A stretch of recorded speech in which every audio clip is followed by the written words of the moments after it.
देखो, हम पढ़ेंगे बिलियन चैप्टर, ठीक है ना। बिलियन में जो होता है कि क्या क्या चीज पढ़ना है हमें, बिलियन कितने प्रकार के होते हैं, ठीक है ना। बिलियन किसको कहा जाता है।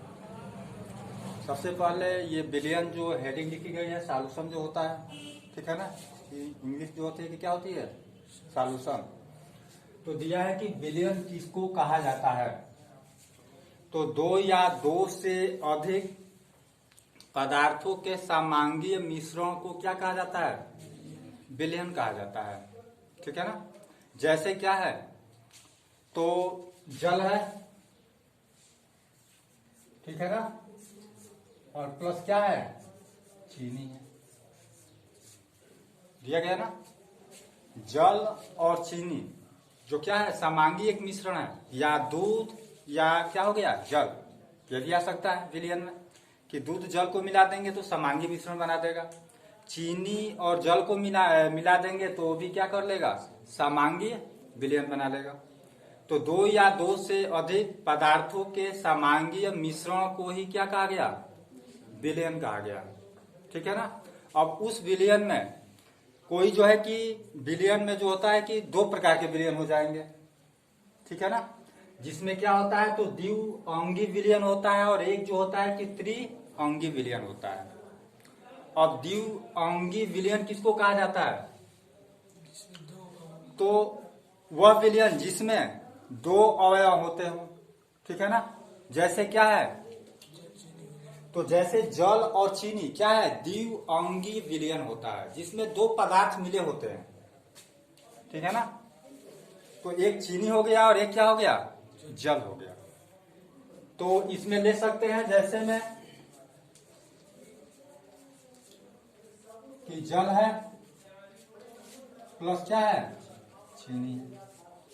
ये जो होता है कि द्विअंगीय विलयन कहलाता है, ठीक है ना।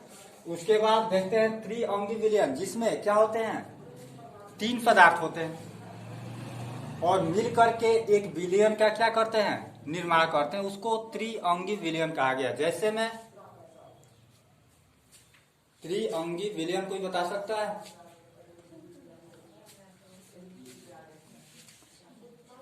भाई उसमें कोई तीन पदार्थ मिला सकते हैं। जैसे मान लीजिए कि दूध हो गया, पानी हो गया, फिर चीनी डाल दिया गया, हो गया ना। दूध में पानी मिल गया, फिर चीनी भी हो गया, तो तीन पदार्थ हो गया ना। तीन पदार्थों के मिलने से वो चीज बनी हुई है, तो वह जो है कि क्या कहलाएगा, त्रिअंगी विलयन कहलाएगा, ठीक है ना। इस तरह से विलयन को दो पार्टों में लेकर हम पढ़ते हैं कि द्विअंगी विलयन और क्या हो गया, त्रिअंगी विलयन, ठीक है ना। और विलयन के जो होते हैं कि गुण क्या होते हैं, विलयन मतलब ये देखा जाता है कि यदि हम किसी चीज को पढ़ते हैं या देखते हैं तो ये देखते हैं कि भाई इसका गुण क्या है। भाई मान लीजिए कि जल है, तो जल को भाई हम देखेंगे कि जल का गुण क्या है, वो क्या करता है नहीं करता है। तो इस तरह से विलयन के गुण क्या होते हैं, तो विलयन में एक ही प्रवस्था होती है। जो विलयन का पहला गुण हम बताते हैं कि विलयन में एक ही क्या होती है, प्रवस्था होती है। मतलब कि वह क्या हो जाता है, एक समान हो जाता है। यदि किसी चीज को लेकर के हम विलयन बनाएंगे तो उसकी प्रवस्था क्या हो जाएगी, एक हो जाएगी, आपस में जब मिल जाएगा। जैसे पानी और चीनी को लेकर हम घोल बना देते हैं, विलयन बनाते हैं, तो उसकी प्रवस्था क्या हो जाती है, एक हो जाती है। तो वह उसके जो है कि क्या होते हैं, पहला जो है कि विलयन का गुण होता है।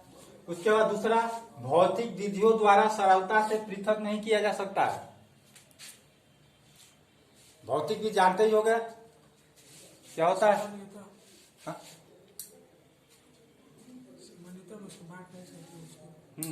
मतलब कि इसको हम पृथक, जैसे यदि कोई विलयन बन गया है तो भौतिक विधि के द्वारा उसको सरलता से हम अलग अलग नहीं कर सकते हैं।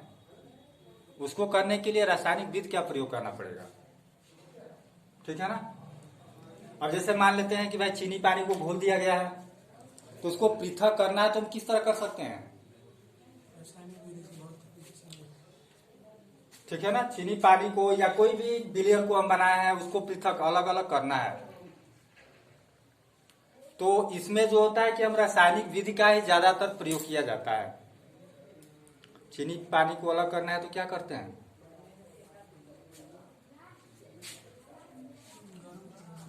उसको गर्म करते हैं। यार साधारण सी बात है, उसको लेकर के हम गर्म कर देंगे तो जल जाएगी, वाष्प बनकर उड़ जाएगा, निकल जाएगा और चीनी नीचे तली में बैठ जाएगी। फिर उसको अलग अलग हम कर सकते हैं। आएगा समझ में? तो ये जो होता है कि दूसरा जो गुण दिया था, तीसरा था कि विलयन के गुणधर्म उनके घटक के गुणधर्म के क्या, उनके घटक के गुणधर्म होते हैं। मतलब कि जो विलयन होता है उनका गुणधर्म उसके अवयव के गुणधर्म होते हैं। मतलब इसके तो कई गुण होते हैं विलयन के, लेकिन मतलब 3 गुण जो होता है कि हम पढ़ सकते हैं। ये जो विलयन के 3 गुण जो है कि सामने दे दिया गया, ठीक है। इसको यदि तुम लोगों को नोट करना है तो नोट कर दो। जैसे आगे चलते हैं। फिर देखो आगे जो अगला टॉपिक जो पढ़ना है हमें, विलयन के प्रकार, ठीक है ना, कि विलयन कितने प्रकार का होता है, ठीक है ना। तो विलयन को जो है कि हम 3 भागों में बांट करके अध्ययन करते हैं, जिसमें पहला आता है विलेय की मात्रा के आधार पर, ठीक है ना। तो देखो सबसे पहले इसमें देखते हैं कि विलेय और विलायक क्या होता है, ठीक है ना। अब इसमें तुम लोग देखते हैं कि विलेय और विलायक क्या है।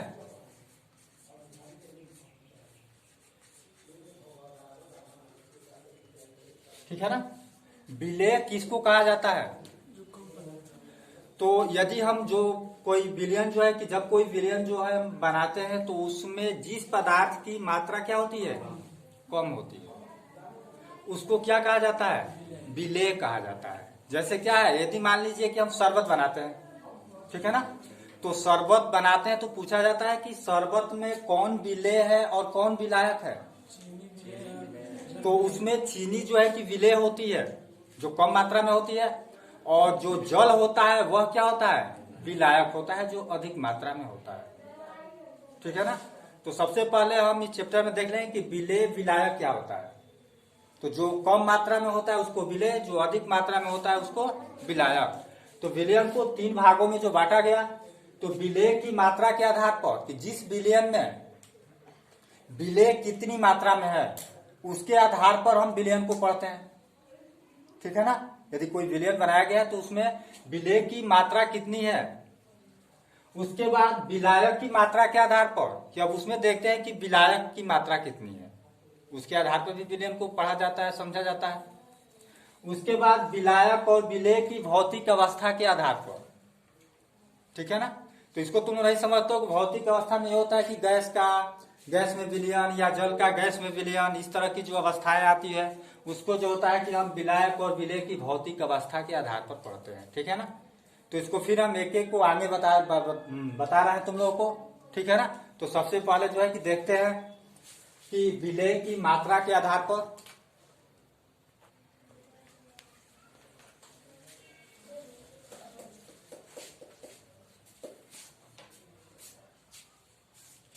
देखो सबसे पहले हम पहले विलयन को देखते हैं कि विलेय की मात्रा के आधार पर विलयन को समझते हैं कि विलेय की मात्रा के आधार पर, तो विलेय की मात्रा के आधार पर विलयन को निम्न भागों में बांटा गया, ठीक है ना। जिसमें पहला होता है तनु विलयन, एक होता है सांद्र विलयन, एक होता है संतृप्त विलयन, और एक जो होता है असंतृप्त विलयन, और एक जो होता है कि अति संतृप्त विलयन, ठीक है ना। मतलब कि विलेय की मात्रा के आधार पर विलयन निम्न प्रकार के होते हैं। अब जो दिया है कि तनु विलयन किसको कहा जाता है, ठीक है ना। तो वह विलयन जिसमें विलेय की जो होते हैं कि मात्रा क्या होती है, कम होती है। विलायक की मात्रा की अपेक्षा विलेय की मात्रा क्या होती है, कम होती है। उसको जो है कि हम क्या कहते हैं, तनु विलयन कहते हैं। कोई विलयन जो बनाया गया है ना, तो उसमें विलेय की मात्रा विलायक की अपेक्षा क्या हो, कम हो। जैसे शरबत क्या है, तो शरबत जो है कि एक तनु विलयन है, आइए समझ ना। तो इसको हम परिभाषा को लिख सकते हैं यदि लिखना चाहोगे तो, कि जिस विलयन में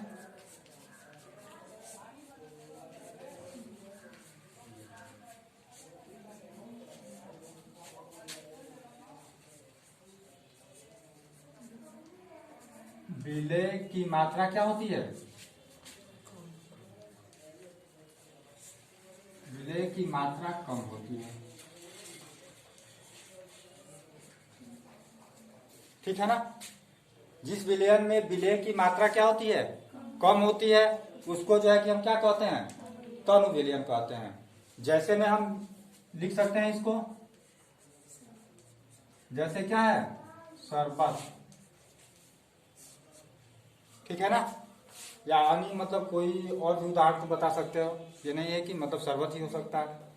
उसके बाद जो आता है इसका सांद्र विलयन। तो सांद्र विलयन किसको कहा जाता है,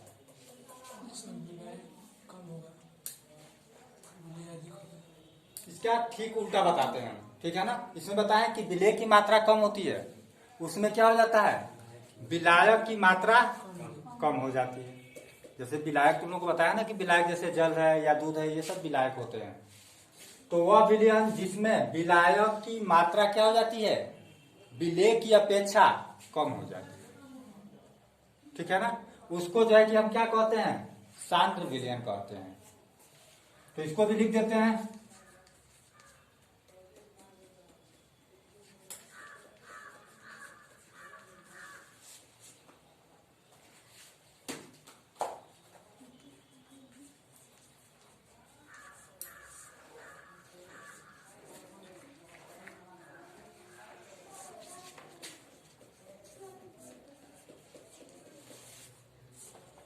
विलायक की मात्रा कम होती है।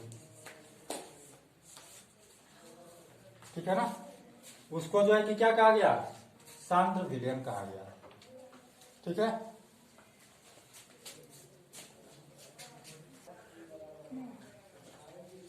बंद है।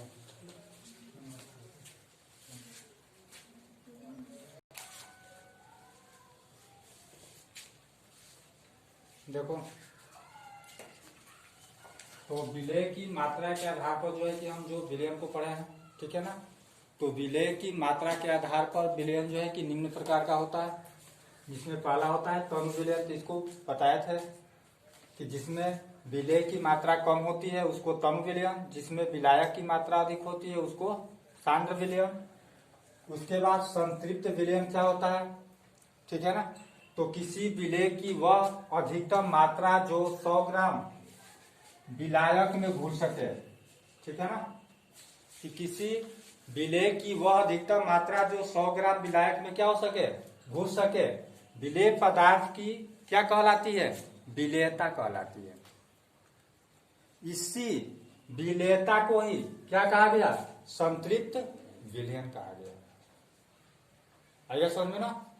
यदि हम कोई विलेय की वह मात्रा जो वह अधिकतम मात्रा जो 100 ग्राम क्या होती है, विलायक में घुल सकती हो, तो किसकी, तो किसी विलेय पदार्थ की। जैसे चीनी है ना, तो चीनी की वह मात्रा जो अधिकतम मात्रा जो 100 ग्राम जो है कि विलायक में क्या कर सके, घुल सके, उसको जो होता है कि हम क्या कहते हैं, विलेयता कहते हैं। उसी विलेयता को ही हम क्या कहते हैं, कौन सा विलयन, तो संतृप्त विलयन कहते हैं।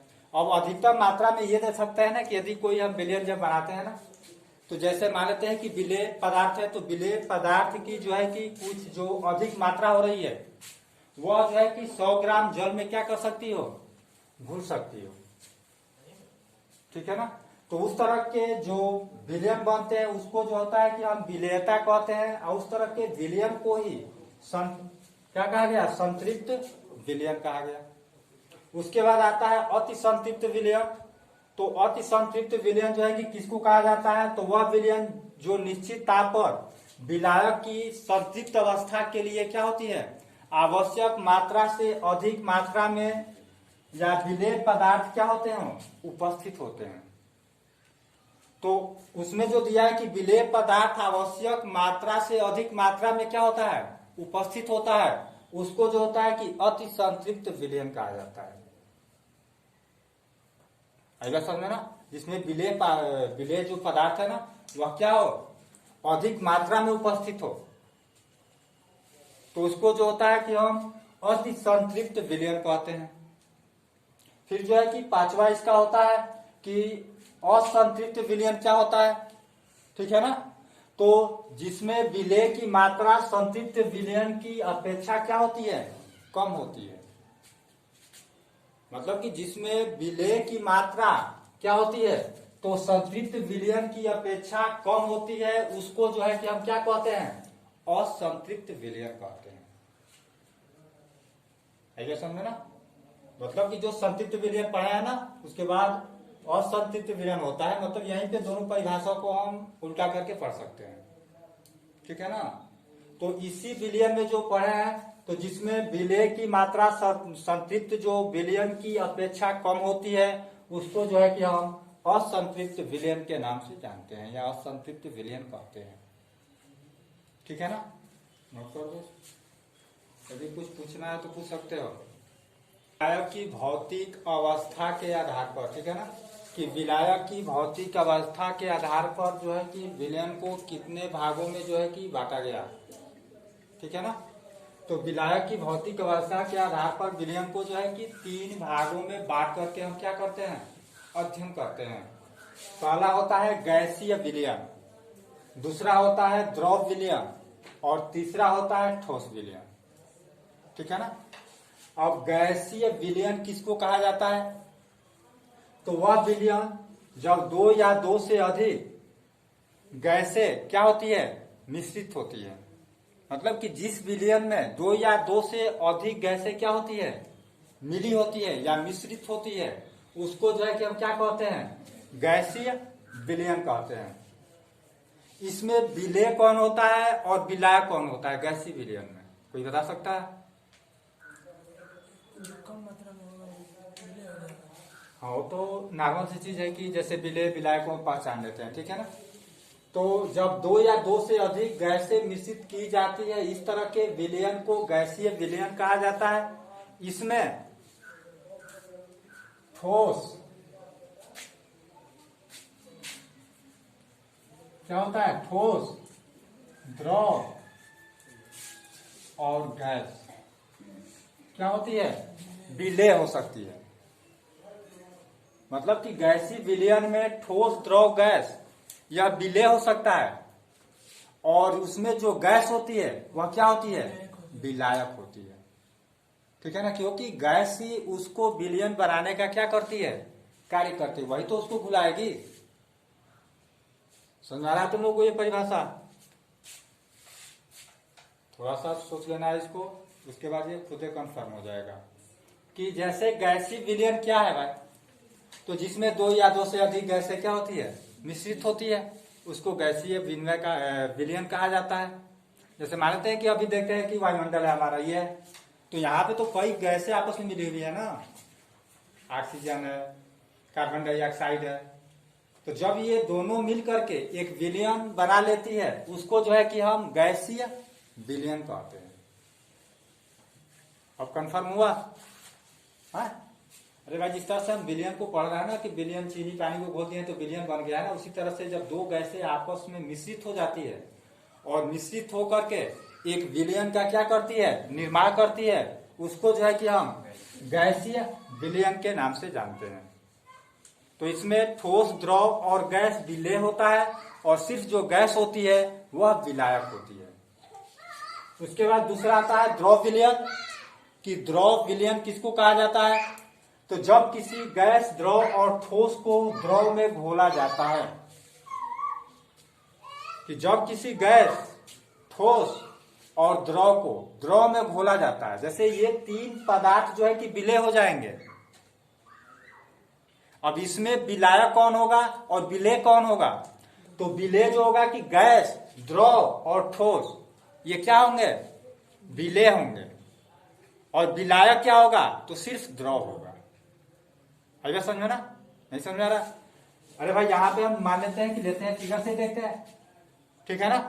तो यहाँ पे कोई पदार्थ को ले लिया गया, क्या है, तो ठोस पदार्थ है, द्रव पदार्थ है, और क्या है, गैस पदार्थ है। ठीक है ना? अब यह किस में घुलेगा, तो यह आकर के द्रव में, ये द्रव है ना, इसी में आकर तो इसको घोलेंगे तो विलयन बनेगा। इसमें से मतलब ये नहीं कि तीनों पदार्थों को लेकर, इसमें से ठोस को भी लेकर घोल सकते हैं, द्रव को भी लेकर घोल सकते हैं, और गैस को भी लेकर घोला जा सकता है। ठीक है ना? जो विलयन बना लेगा उसको हम क्या कहते हैं, तो द्रव विलयन कहते हैं, अब इसमें पूछा कि विलेय कौन है और विलायक कौन है। तो अभी तुम लोगों को मैं विलेय और विलायक बताया था कि जिसकी मात्रा कम होती है उसको विलेय और जिसकी मात्रा अधिक होती है उसको विलायक। तो इसमें जो साधारण सी बात है कि यह द्रव जो है कि क्या है, विलायक है।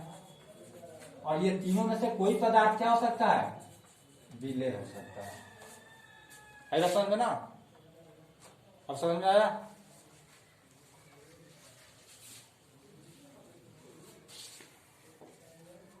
उसके बाद देखते हैं ठोस विलयन।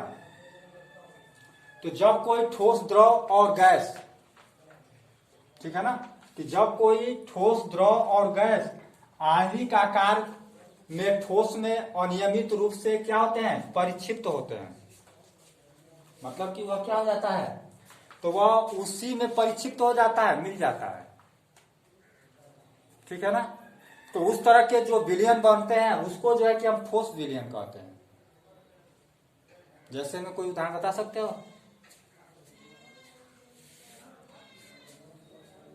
जैसे किसी भी विलेय और विलायक को लेते हैं, वो ठोस अवस्था में होता हो, ठीक है ना, और उसी ठोस में जाकर के वह क्या हो जाता है, परिक्षिप्त हो जाता हो। अगर समझ में ना, तो वह जो विलयन बनाएगा उसको हम ठोस विलयन के नाम से जानेंगे। अगला समझ में। अरे भाई कोई भी चीज सामने भी दिखाई दे रही है, दीवार भी दिखाई दे रही है, या कोई चीज सीमेंट है, बालू है, या ये चीज है, अब उसको आपस में हम मिला देते हैं, मिला करके उसको परिक्षिप्त कर देते हैं, तो उसके अवयव उसमें जाकर प्रवेश कर जाते हैं और मिल करके एक फिर ठोस की रचना ही करते हैं। ये नहीं है कि वो गैस बनेगा और द्रव बनेगा, ठोस से ठोस ही बनेगा। तो यह जो है कि ठोस विलयन के नाम से इसको जानते हैं। इस तरह से भौतिक विलायक की भौतिक अवस्था के आधार पर विलयन को 3 भागों में बांट करके हम क्या करते हैं, अध्ययन करते हैं, ठीक है।